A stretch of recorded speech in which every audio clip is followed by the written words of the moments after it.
Prévention des infections nosocomiales. La propreté en milieu hospitalier empêche les infections chez les patients et le personnel de santé.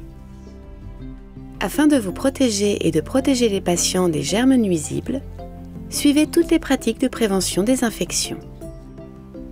Cette vidéo donne un aperçu des pratiques fondamentales de prévention des infections en milieu hospitalier.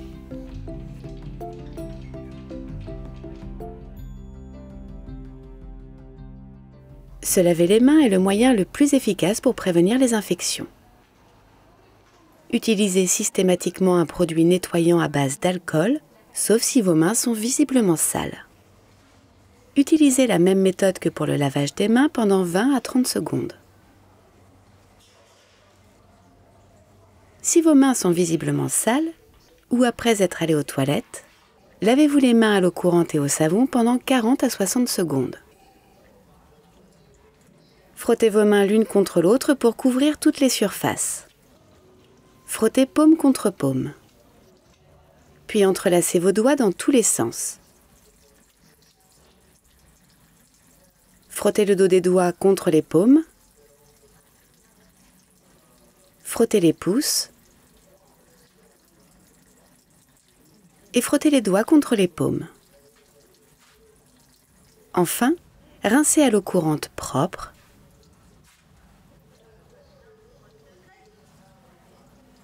Et séchez-vous les mains à l'air libre. N'oubliez pas que les gants peuvent avoir de minuscules trous qui peuvent laisser passer les germes. Même si vous portez des gants, nettoyez vos mains aux 5 moments suivants. Avant de toucher un patient, avant toute opération en environnement propre et stérile, comme lors de l'insertion d'un implant, après avoir touché un patient, après avoir été exposé à du sang ou à des fluides corporels, par exemple après la pose d'un stérilet, et après avoir touché l'environnement du patient.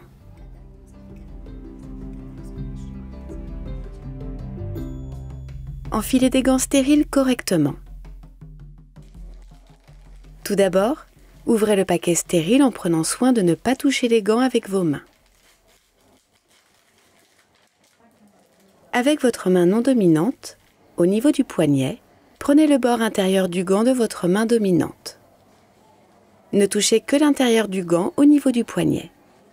Glissez votre main à l'intérieur en cherchant les ouvertures pour le pouce et les doigts. Glissez votre main à l'intérieur pendant que vous tirez la manche sur votre poignet. Pour enfiler le deuxième gant, mettez vos doigts gantés dans la manche de l'autre gant. Glissez vos doigts et votre main dans le gant en gardant votre main à plat, la paume tournée vers le haut.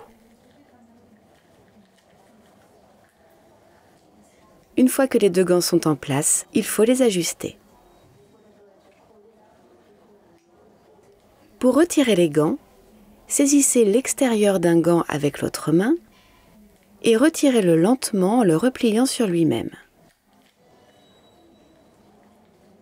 Rassemblez ce gant dans votre autre main, puis glissez votre pouce sous l'autre manche et repliez-la sur elle-même. De cette façon, vous ne touchez jamais l'extérieur des gants.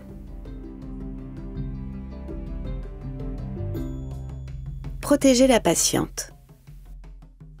Empêchez les germes de pénétrer dans son corps pendant les opérations. Par exemple, lors de la pose d'un stérilet, suivez ces pratiques sans contact.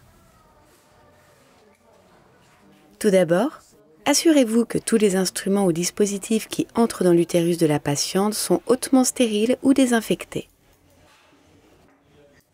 Ensuite, nettoyez le col de l'utérus avec un antiseptique en effectuant un mouvement circulaire du centre vers l'extérieur.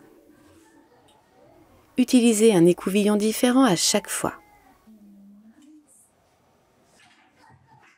Enfin, ne laissez pas les instruments qui pénétreront dans l'utérus toucher autre chose que le col de l'utérus. L'extrémité de l'instrument ne doit jamais toucher les parties non stériles du plateau, vos mains gantées, la peau de la patiente ou son vagin.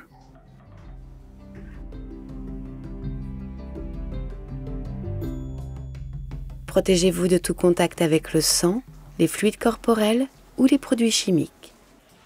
Portez des gants d'examen propres chaque fois que vous touchez du sang ou des liquides organiques. Par exemple, quand vous faites un examen vaginal. Portez des gants plus épais pour nettoyer les instruments, les lits et les sols. Portez des lunettes de protection, un masque, des gants et un long tablier imperméable si vous risquez d'être exposé à des projections de sang, de liquides organiques ou de produits chimiques.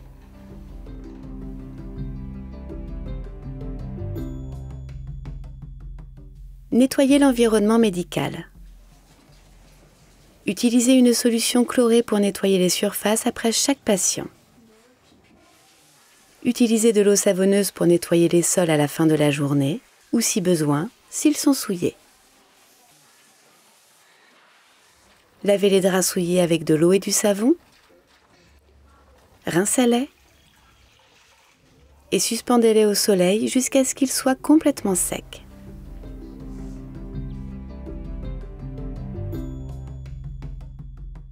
Nettoyez et désinfectez à haut niveau ou stérilisez tous les instruments utilisés pendant une opération. Faites-les tremper dans l'eau immédiatement après usage jusqu'à ce que vous puissiez les nettoyer et les retraiter. Ensuite, désinfectez ou stérilisez les instruments à haut niveau. Conservez-les enveloppés dans des paquets stériles ou dans des cuves.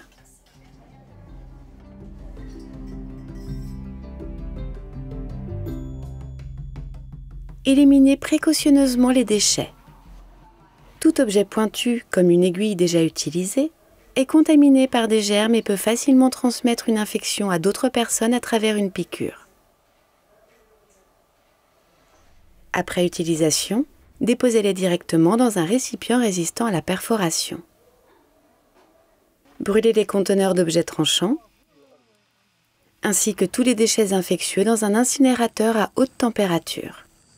C'est la meilleure méthode. Si ce n'est pas possible, une autre solution consiste à enterrer les déchets dans une fosse couverte, protégée par une clôture et éloignée des sources d'eau.